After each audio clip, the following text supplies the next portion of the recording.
It was a cold Tuesday night on March 15, 2024, when Atlantic Airlines Flight 447 took off from New York's JFK Airport heading for London Heathrow. The time was 11:42 p.m. and the massive Boeing 777 was cruising smoothly at 37,000 feet over the dark Atlantic Ocean. Most of the 312 passengers were already sleeping in their seats, unaware of what was about to happen. Before you watch full story, comment below from which country are you watching. Don't forget to subscribe, like and share. Captain Jake Morrison had been flying for 20 years and felt comfortable in the pilot's seat. He checked his instruments while his co-pilot, First Officer Lisa Chin, looked at weather reports for their landing in London. Everything seemed normal until Morrison suddenly grabbed his chest with both hands. "Lisa, something's wrong?" Morrison said as his face turned white and sweat started dripping from his forehead. He tried to reach for his radio, but his arm would not move. The experienced captain who had flown thousands of flights suddenly could not control his own body. Chin quickly took control of the plane as Morrison fell forward onto the controls. This made the huge aircraft dip down suddenly and warning alarms started going off in the cockpit. The passengers who were awake felt the plane drop and some started to panic. Chin tried to pull Morrison back from the controls, but he was unconscious and his body was heavy. She pressed the emergency button to call for help from the cabin crew while trying to keep the plane level. The flight attendants rushed to the cockpit when they heard the alarms. "The captain has collapsed," Chin told the head flight attendant Sarah. "I need you to get him out of his seat so I can fly properly. We might need to make an emergency landing." But as they tried to move Morrison's body, all the lights in the cockpit suddenly went out. The backup power kicked in a few seconds later, but now half of their instruments were not working. Chin realized they were in serious trouble. "This is getting worse," she said into her radio. "Flight 447 requesting immediate assistance. We have pilot incapacitation and multiple system failures." The air traffic controller in New York responded quickly. "Flight 447, we copy your emergency. What is your current status?" "We have lost primary electrical systems and our captain is unconscious. I am the only pilot left and I don't know if I can handle this alone," Chin replied, her voice shaking slightly. That's when they heard footsteps behind them in the cockpit. Everyone turned around expecting to see another flight attendant, but instead they saw a woman in a dark jacket standing in the doorway. She had short black hair and green eyes that seemed very familiar to Chin, but she couldn't remember where she had seen this face before. "Who are you?" Sarah asked the strange woman. "Passengers are not allowed in the cockpit, especially during an emergency." The woman stepped forward calmly and looked at all the flashing warning lights on the control panel. "My name is Captain Alex Rivera," she said in a steady voice. "And I'm here to help you save this plane." Chin stared at the woman in shock. That name sounded very familiar, but it couldn't be possible. Captain Alex Rivera had been declared dead 5 years ago during a military mission. Chin remembered reading about it in the aviation magazines. "That's impossible," Chin said. "Captain Rivera died in 2019 during a classified operation. There was a memorial service and everything." Alex walked over to Morrison's seat and checked his pulse. "He's having a heart attack, but he's still alive. We need to get him medical attention, but first we have to land this plane safely." She sat down in the captain's seat and started checking all the instruments like she had been flying this exact plane for years. Her hands moved quickly over the controls and she seemed to know exactly what to do. "I don't understand how you're here," Chin said, still confused. "The military said you were killed when your plane was shot down over enemy territory. They even gave your family a folded flag at your funeral." Alex continued working on the controls while she talked. "That's what they had to tell everyone. The truth is much more complicated. My plane was shot down, but I survived the crash. I spent 5 years in enemy territory working undercover for intelligence operations that I can't talk about even now." She managed to get some of the electrical systems back online and the cockpit lights came back on. "I finally made it back to friendly territory last month, but the military wanted to keep my survival secret for national security reasons. They put me on this flight to get me back to the United States quietly." Sarah, the flight attendant, was still suspicious. "If you're really a military pilot, show us some identification." Alex pulled out a military ID card with her photo and handed it to Sarah. The card looked official and had recent dates on it, but Sarah had never seen anything like it before. "This says you're active duty, but it also has some kind of special classification I don't recognize," Sarah said. "That's because I work for a unit that doesn't officially exist," Alex replied. "Right now we need to focus on saving everyone on this plane. We can talk about my story later." Chin looked at the instrument panel and saw that they were still losing altitude slowly. Even if you are who you say you are, we have major problems. Half our systems are down and I'm not sure we can make it to London. Alex studied the controls for a moment. We're not going to London. We need to turn around and head for Boston. It's the closest airport that can handle an emergency landing with a plane this size. But we don't have enough fuel to make it back to the United States, Chin protested. We used up too much fuel already, and with these system failures, we're burning fuel faster than normal. I've done the calculations, Alex said calmly. If we reduce our altitude to 25,000 feet and adjust our speed, we can make it to Boston with about 10 minutes of fuel to spare. It will be close, but it's our best option. Chin was amazed at how quickly Alex had figured out their fuel situation. How do you know so much about this aircraft? This is a commercial Boeing 777, not a military plane. During my 5 years in the field, I had to learn how to fly many different types of aircraft to complete my missions. I spent 3 months learning about civilian planes in case I ever needed to blend in with commercial aviation. Alex started turning the plane around while Chin contacted air traffic control. Boston Control, this is Flight 447. We are declaring an emergency and requesting immediate clearance to land. We have pilot incapacitation and multiple system failures. The controller in Boston responded immediately. Flight 447, we have you on radar. You are cleared for emergency approach to runway 22L. Emergency vehicles are being dispatched to the airport now. As they began their descent toward Boston, Alex told Chin more about what had happened to her. When my reconnaissance plane was shot down 5 years ago, I was on a mission to gather intelligence about enemy missile sites. The plane crashed in a remote mountain area and I was the only survivor. Why didn't you contact anyone to let them know you were alive? Chin asked. The crash happened deep in enemy territory and my radio was destroyed. I had to hide from enemy patrols for weeks before I could move safely. When I finally made contact with friendly forces, they told me that I had already been declared dead and it was better for everyone if it stayed that way. Alex continued flying the plane while she explained. The intelligence I had gathered was so important that they needed me to stay undercover and continue working in the area. For 5 years, I lived like a ghost, gathering information that helped prevent several major attacks. Chin was starting to understand why Alex seemed so calm during this emergency. So you've been in dangerous situations like this before? Many times. When you spend 5 years living in enemy territory, you learn how to stay calm under pressure. You also learn that there's always a solution if you think clearly and don't panic. The plane was now at 25,000 feet and Boston was getting closer. But Alex noticed that one of their engines was starting to make strange noises and the temperature gauge was climbing. We have another problem, Alex told Chin. The left engine is overheating. We might lose it before we reach Boston. Chin looked at the engine readings and felt scared. If we lose that engine, can we still make it to the airport? Yes, but we'll have to dump fuel and come in faster than normal. Tell the passengers to prepare for a hard landing. Sarah made an announcement over the intercom. Ladies and gentlemen, this is your head flight attendant. We are experiencing some technical difficulties and will be making an emergency landing in Boston instead of continuing to London. Please remain in your seats with your seatbelts fastened and listen carefully to the safety instructions from the crew. The passengers started to get nervous when they heard this announcement. Some people began crying and others were praying. The flight attendants moved through the cabin helping people prepare for an emergency landing. Meanwhile in the cockpit, Alex was working with controls that were becoming more difficult to manage. The left engine finally quit completely and warning lights were flashing all over the instrument panel. Engine 2 is dead, Alex announced. We're flying on one engine now, but we should still be able to make it to Boston if nothing else goes wrong. Chin watched Alex handle the emergency and was impressed by her skill. I've never seen anyone fly a damaged plane this well. Where did you learn to do this? When you're flying stolen enemy aircraft in hostile territory with bullet holes and damaged systems, you learn to make do with whatever works. This is actually easier than some of the flights I made during my covert operations. Boston was now visible in the distance and the airport had cleared all other traffic to make room for their emergency landing. Alex could see the fire trucks and ambulances lined up along the runway, ready to help if needed. Boston Tower, Flight 447 is 10 miles out and requesting final approach clearance, Alex said into her radio. Flight 447, you are cleared to land. Wind is calm and visibility is good. Emergency crews are standing by. As they got closer to the airport, Alex noticed that their remaining engine was also starting to show signs of trouble. The oil pressure was dropping and the temperature was getting too high. The right engine might quit too, she told Chin.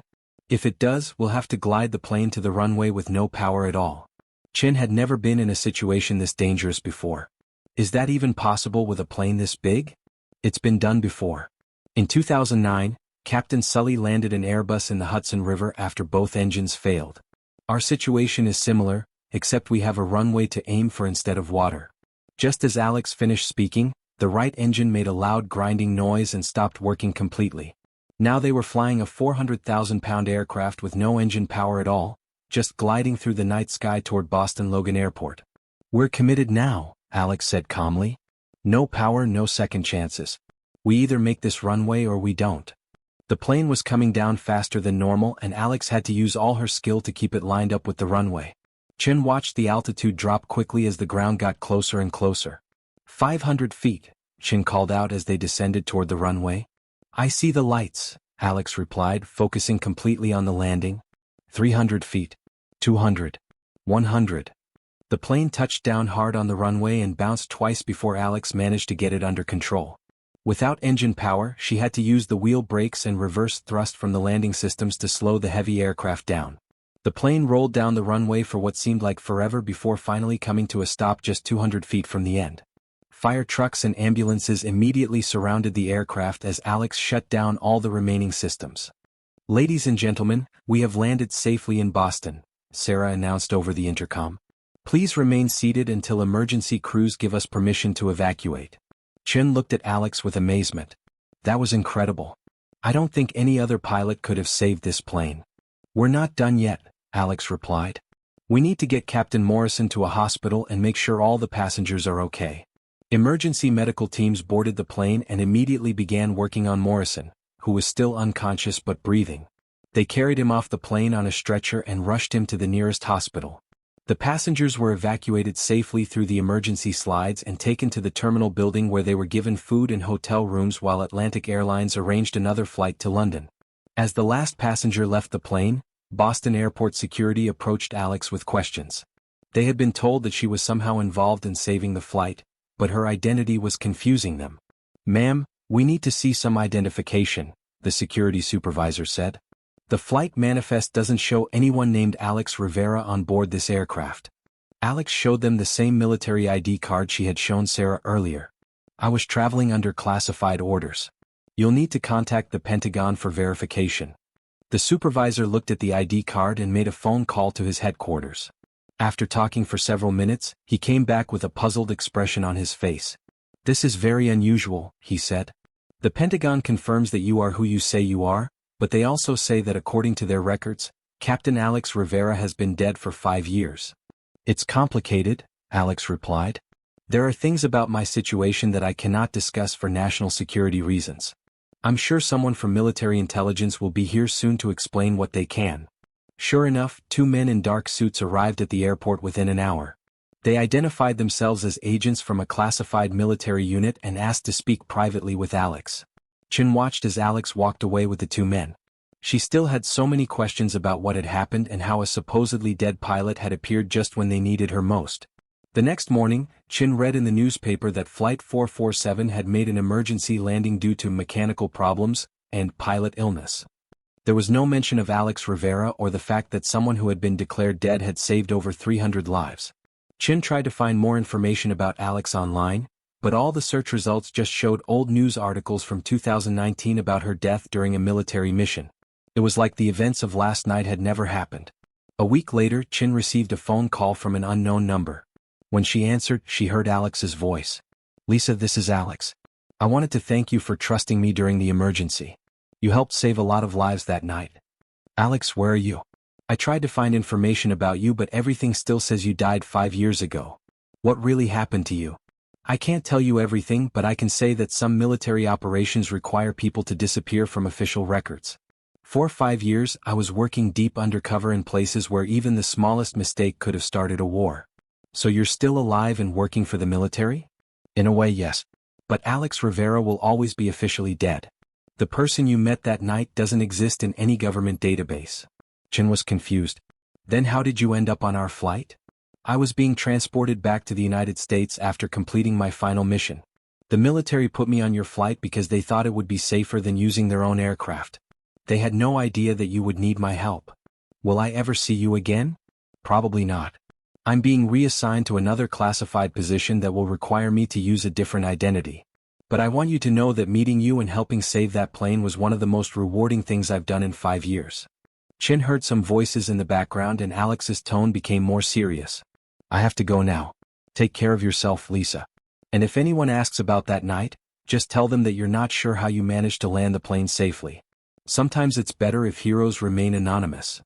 The phone call ended and Chin never heard from Alex again. She kept the secret about what really happened on Flight 447, and whenever other pilots asked her about the emergency landing, she would just say that training and teamwork had saved the day. Captain Morrison recovered from his heart attack and returned to flying 6 months later. He never remembered anything about the final part of the flight and always thanked Chin for saving his life and the lives of all the passengers. The Boeing 777 was repaired and returned to service with Atlantic Airlines.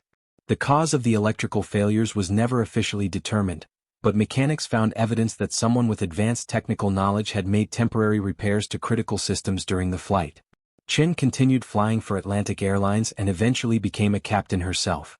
She never forgot the night when a ghost from the past had appeared in her cockpit and saved everyone on board. Sometimes late at night during long flights over the ocean, Chin would wonder if Alex Rivera was still out there somewhere, living under another name and working in the shadows to keep people safe. She hoped that wherever Alex was, she had found some peace after 5 years of living like a ghost. Years later, Chin would read news reports about terrorist attacks that had been prevented and military operations that had succeeded against impossible odds. She would wonder if Alex had been involved in any of these victories, using the same calm determination and incredible skill that had saved Flight 447. The official records still showed that Captain Alex Rivera died in 2019 during a classified military mission. But Chin knew the truth. Sometimes the best heroes are the ones who are never supposed to exist, and the most important victories are the ones that never make the news. The mystery of how a dead pilot had appeared in her cockpit would stay with Chen for the rest of her career. It reminded her that in a world full of classified operations and secret missions, there were people willing to sacrifice everything, even their own identities, to protect others. But the story didn't end there. 3 months after the incident, Chin was called to a secure briefing room at Logan Airport. 2 military officials were waiting for her, along with a woman she didn't recognize at first. First Officer Chin, the senior officer began, "We need to discuss what happened on Flight 447. Some details have come to light that we think you should know." The woman stepped forward and Chin gasped. It was Alex Rivera, but she looked different. Her hair was longer and she was wearing civilian clothes instead of the dark jacket from that night. "Hello, Lisa," Alex said with a small smile. "I know this is confusing, but I wanted to explain more about what really happened to me during those 5 years." Chin sat down, still shocked to see Alex again. "I thought you said we would never meet again." "Things changed," Alex replied. "My handlers decided that keeping everything secret was causing more problems than it solved. They want you to know the full story, or at least as much as they can tell you." The military officer opened a classified file.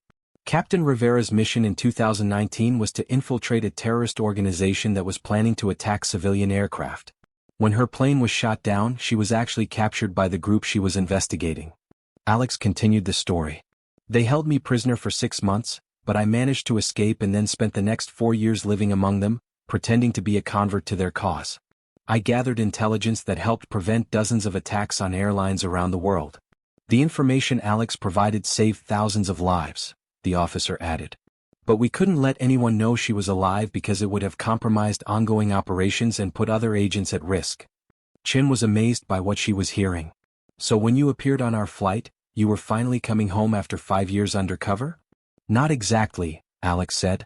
"I was actually being transported to a debriefing facility when our flight developed problems. When I heard the emergency announcement, I knew I had to help. I couldn't just sit in the passenger cabin and watch people die when I had the skills to save them." The officer showed Chin some photos from Alex's time undercover. "These are some of the terrorist camps where Alex lived for 4 years. She learned to fly their aircraft, memorized their plans, and even participated in training exercises to maintain her cover. It was the hardest thing I've ever done," Alex admitted. "Every day I had to pretend to hate my own country and support people who wanted to kill innocent civilians. There were times when I wasn't sure I would be able to keep up the act." Chin looked at the photos and saw Alex in different disguises, sometimes with other people who looked like dangerous criminals. "How did you manage to stay sane during all of that?" I focused on the mission and remembered all the lives I was saving. Every piece of information I gathered meant fewer people would die in terrorist attacks. That knowledge kept me going when everything else seemed hopeless. The officer explained more about Alex's work.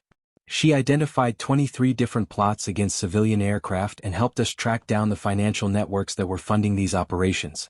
The intelligence she provided led to the arrest of over 200 terrorists in 12 different countries.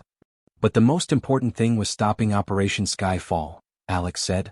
They were planning to simultaneously attack 5 major airports on the same day using hijacked planes loaded with chemical weapons. If that attack had succeeded, it would have killed tens of thousands of people. Chin felt chills thinking about what could have happened. When was this attack supposed to happen? Next month, the officer replied. We were able to prevent it because of the intelligence Alex provided, but we had to wait until all the terrorists were arrested before we could bring her back safely. Alex looked tired as she continued her story. The hardest part wasn't the danger or the living conditions. It was knowing that my family thought I was dead and I couldn't contact them. My parents held a memorial service for me, and my sister named her daughter after me because she thought I would never meet her. That's actually why we're telling you this story, the officer said. Alex is going to be reunited with her family next week, but she wanted to thank you first for trusting her during the emergency. You could have refused to let her help and everyone on that plane would have died. Chin shook her head. I should be thanking her. She saved my life and the lives of all those passengers. I was completely out of my depth with that emergency. No, you weren't, Alex said firmly. You kept your head under pressure and you were willing to accept help from a stranger. A lot of pilots would have been too proud or too scared to let someone else take control. The officer showed Chin one more document. This is Alex's official service record. As of today, she's being reinstated to active duty with full honors. She's also receiving the Medal of Honor for her work during those 5 years undercover. But more importantly, Alex added, I'm being assigned to a new program that trains airline pilots to handle terrorist situations. I'll be working with commercial aviation to make flying safer for everyone. Chin was happy to hear this news. So you'll be able to have a normal life again? As normal as possible for someone who's been dead for 5 years, Alex laughed. But yes, I'm looking forward to sleeping in my own bed and eating food that isn't cooked over a campfire. The officer gathered up his files. We need you to sign some documents saying that you'll keep the classified parts of this story secret. You can tell people that Alex helped save the flight, but you can't mention the details about her undercover work. Chin signed the papers without hesitation. Of course. But can I ask one more question? Sure, Alex replied. How did you get into the cockpit that night? The flight attendants said they never saw you leave your seat in the passenger cabin. Alex smiled mysteriously. When you spend 5 years sneaking around terrorist camps, you learn how to move without being seen.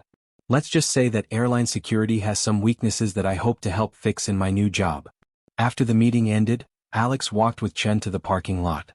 I wanted to give you something, she said, pulling out a small metal pin. This is a special aviation pin that's only given to pilots who have saved lives under extraordinary circumstances. Chin looked at the pin carefully. It had the image of an eagle with its wings spread and the words, Guardian Angel, engraved below it. I can't take this, Chin said. You're the one who saved everyone. We saved them together, Alex replied. And I want you to remember that sometimes the most important thing a pilot can do is trust their instincts and accept help when it's offered. Chin pinned the badge to her uniform jacket. I'll never forget that night or what you taught me about staying calm under pressure. Just promise me one thing, Alex said as they reached their cars. If you ever find yourself in another emergency situation, remember that there's always a solution if you think clearly and don't give up. And if you ever meet another pilot who needs help, don't hesitate to offer it. Chin promised and the two women hugged goodbye. As Alex drove away, Chin wondered if she would ever see her again or if this would be another mysterious disappearance. But this time was different. A few weeks later, Chin saw Alex's photo in an aviation magazine. The article was about a new anti-terrorism training program for commercial pilots, and Alex was identified as the program director. She was finally able to use her real name and be recognized for her service.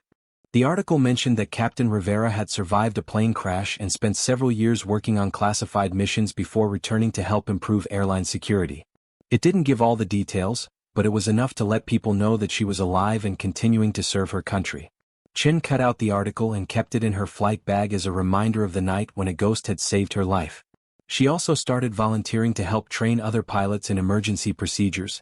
sharing what she had learned from Alex about staying calm and thinking clearly under pressure. Years later, when Chin became a training captain herself, she would often tell new pilots about the importance of accepting help and working as a team during emergencies. She never mentioned Alex by name or gave the classified details, but she always emphasized that sometimes help could come from unexpected sources. The Boeing 777 that had nearly crashed that night continued flying for Atlantic Airlines for many more years. It was eventually retired and sent to a museum, where a small plaque near the cockpit honored the crew who had saved the lives of 312 passengers during a multiple system failure over the Atlantic Ocean. The plaque mentioned Captain Morrison, who had recovered from his heart attack and continued flying until his retirement. It also mentioned First Officer Chin, who had been promoted to captain and had become one of the airline's most respected training officers. But there was no mention of Alex Rivera or the mysterious woman who had appeared in the cockpit when all seemed lost. Her contribution remained classified, known only to a few people who had signed documents promising to keep her secret. Alex continued working on aviation security and helped develop new procedures that made flying safer for millions of passengers around the world. She finally got to meet her niece, who had been named after her, and was able to build a relationship with her family again. Sometimes late at night, when Alex was reviewing security reports or training materials, she would think about Flight 447 and how grateful she was that her years of sacrifice had prepared her for that moment when people needed her most. The official story would always say that First Officer Chen had saved the flight through quick thinking and excellent training. But Alex knew the truth, that sometimes heroes work in the shadows, and the most important victories are the ones that never make the headlines. And somewhere over the Atlantic Ocean, on quiet nights when the stars are bright and the air is calm, airline pilots still tell stories about the ghost who appeared in a cockpit and saved 312 lives. They don't know her name or where she came from, but they know that she represents the best of what aviation can be: skilled professionals who will risk everything to bring people home safely. 2 years after the incident, Chin received an unexpected visitor at her home in Boston. She was preparing dinner when the doorbell rang, and she opened the door to find a man in his 60s wearing a military uniform covered with medals and ribbons. "First Officer Chin, my name is General Robert Hayes," he said with a serious expression. "I'm the director of the Defense Intelligence Agency. I need to speak with you about Captain Alex Rivera and what happened on Flight 447. Chin invited him inside, wondering why such a high-ranking officer would come to her house personally. The general sat down in her living room and opened a briefcase filled with classified documents. "What I'm about to tell you is highly classified," he began. "But recent events have made it necessary for you to know more about Alex Rivera's true identity and her work for our government." He pulled out a thick file with Alex's photo on the cover. Captain Rivera wasn't just any military pilot. She was part of an elite unit called Ghost Squadron, made up of pilots who officially don't exist. These pilots take on missions that are so dangerous and sensitive that they must be completely cut off from their old lives. Chin looked at the file in amazement. "So there are other pilots like Alex who are supposed to be dead?" 12 of them actually," the general replied. "They work all over the world, infiltrating terrorist organizations, gathering intelligence and preventing attacks that could kill thousands of people. Alex was one of our best operatives." He showed Chin photos of Alex in various disguises during her 5 years undercover. In some photos she had blonde hair and was dressed like a businesswoman. In others she had dark skin and was wearing traditional Middle Eastern clothing. She learned to speak 5 different languages fluently and mastered dozens of different aircraft types, the general explained. She could blend into any culture and convince people that she was someone completely different. Chin studied the photos carefully. How did she learn to do all of this? "The Ghost Squadron training program takes 3 years to complete," he said. "Pilots learn advanced combat techniques, multiple languages, cultural studies, psychology, and survival skills. They also undergo plastic surgery to change their appearance and learn to completely adopt new personalities." He showed Chin a before and after photo of Alex. "This is what she looked like before joining Ghost Squadron, and this is how she appeared after the training program. As you can see, she looked like a completely different person." Chin was shocked by how different Alex looked in the 2 photos. "But when I met her on the plane, she looked like the first photo, not the second one. That's because she had reconstructive surgery to restore her original appearance when she completed her mission," the general explained. "We do this for all Ghost Squadron pilots when they return from long-term assignments. It helps them readjust to their old lives." He pulled out another document. But Alex's case was special. During her 5 years undercover, she discovered something that changed everything we thought we knew about international terrorism. The general opened a map showing terrorist cells around the world. We always thought these groups were separate organizations that occasionally worked together. But Alex discovered that they're actually all controlled by one master organization called the Shadow Network. Chin looked at the map and saw red dots connected by lines showing relationships between different terrorist groups. So all these attacks around the world are being coordinated by the same people? Exactly. And the Shadow Network was planning something called the Final Dawn, a coordinated attack on aviation systems worldwide that would have grounded every commercial aircraft on the planet for months. He showed Chin technical diagrams of computer viruses and hacking programs. They had developed a way to take control of air traffic control systems and aircraft navigation computers. On the planned attack date, they would have caused hundreds of planes to crash simultaneously. Chin felt sick thinking about what could have happened. How many people would have died? Our estimates suggest at least 50,000 deaths from the initial crashes, and millions more from the economic collapse that would have followed, the general said grimly. The airline industry would have been destroyed and people would have been afraid to fly for decades. He showed Chin photos of Alex meeting with terrorist leaders. She spent 3 years gaining their trust and working her way up to become one of their top operational planners. She was actually put in charge of coordinating the attacks on American airports. That must have been incredibly difficult for her psychologically, Chin said. It nearly broke her, the general admitted.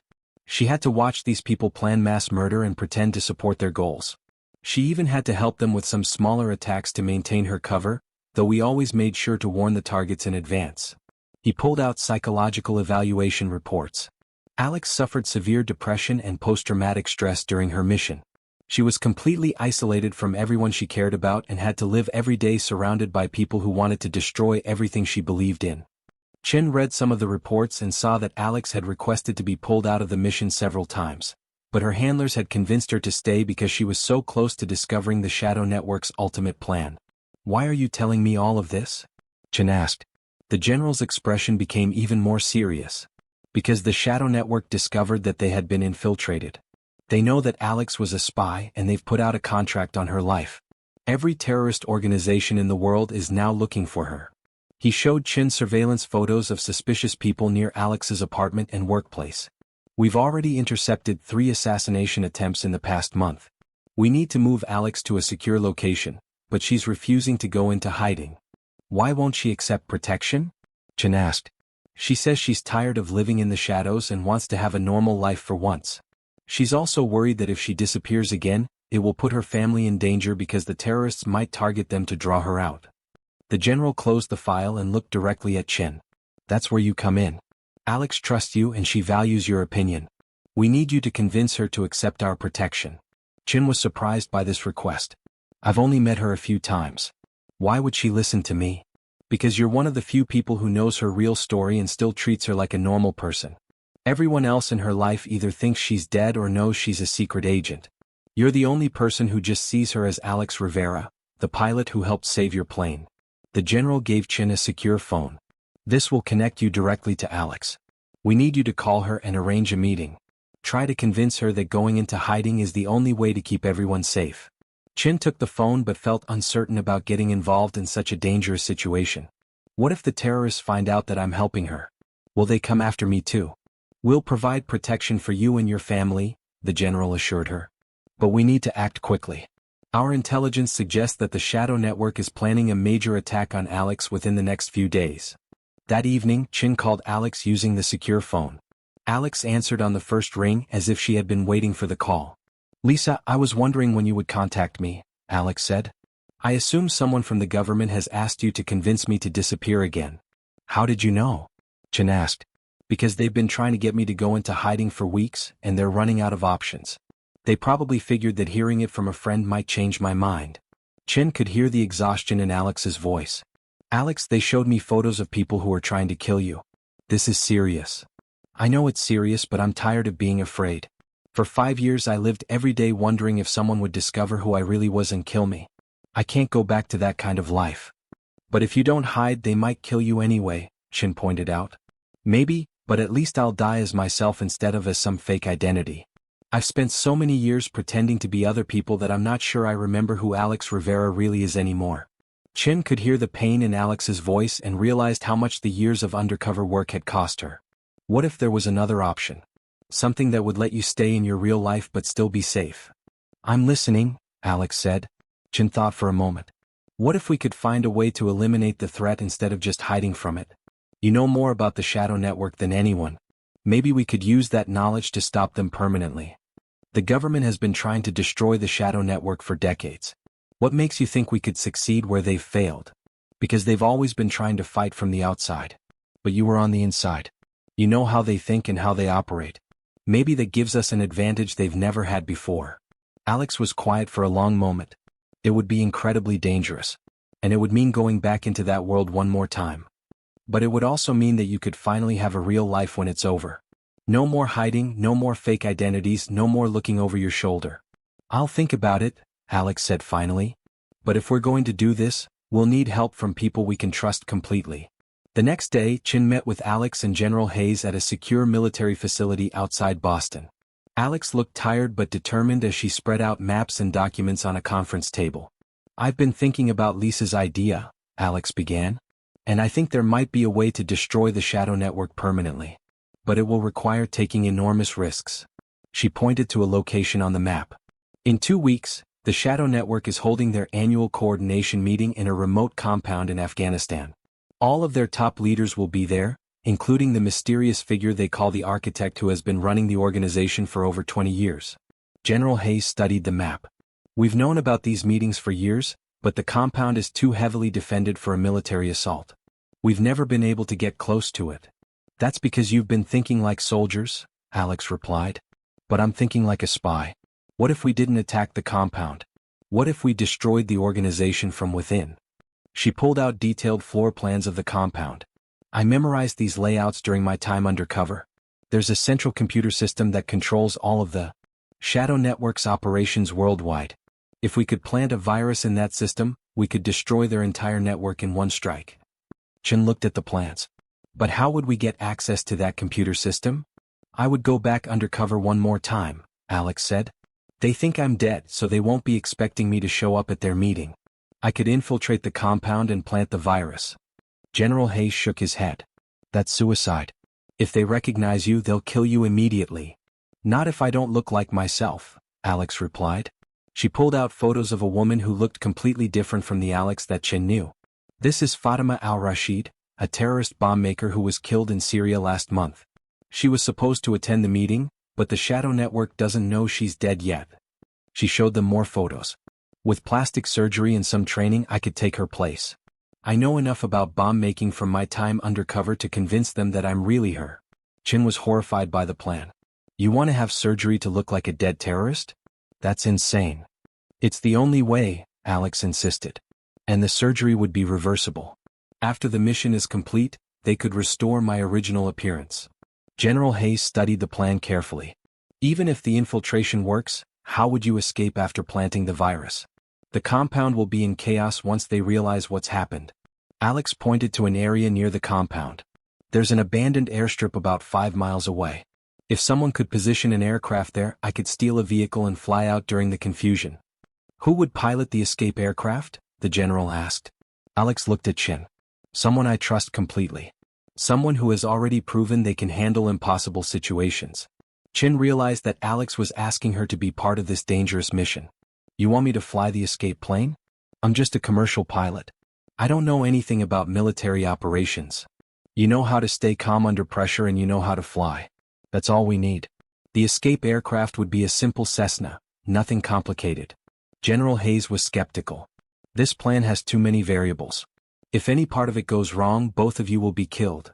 If we don't try this, the shadow network will eventually succeed in one of their attacks, Alex replied. How many innocent people will die because we were too afraid to take a risk? Chin thought about all the passengers on Flight 447 who would have died if Alex hadn't been willing to take risks to save them. If Alex is willing to do this, then I'll help her. But we need to plan every detail carefully. General Hayes reluctantly agreed to support the mission, but insisted on providing extensive backup and emergency extraction plans. If this goes wrong, I want multiple ways to get you both out of there alive. For the next week, Alex underwent intensive preparation for her transformation into Fatima al-Rashid. Military doctors performed subtle plastic surgery to change the shape of her nose and cheekbones. Makeup experts taught her how to alter her appearance with cosmetics and prosthetics. Language specialists helped her perfect the specific Arabic dialect that Fatima would have spoken. Meanwhile, Chin received crash training in covert aviation operations. She learned how to fly in hostile territory, how to land on unprepared airstrips in the dark, and how to perform emergency takeoffs under combat conditions. The most important thing to remember, her instructor told her, is that in covert operations, speed and stealth are more important than perfection. You don't have to be the best pilot in the world, you just have to be good enough to get the job done. Chin also learned about the computer virus that Alex would be planting.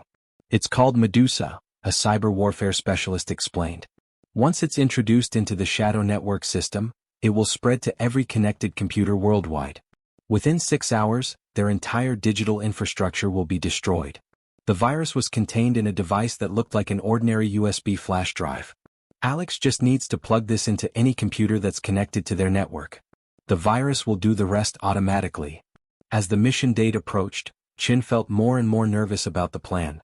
She had never been involved in anything more dangerous than commercial aviation emergencies, and now she was about to participate in what amounted to a secret war against international terrorism. The night before they were scheduled to leave for Afghanistan, Alex came to Chen's hotel room to talk. "I want you to know that you don't have to do this," Alex said. "I could find another pilot if you've changed your mind." Chen had been thinking about backing out, but looking at Alex made her realize how important this mission was. "I'm scared, but I'm not going to abandon you. We're a team just like we were on Flight 447.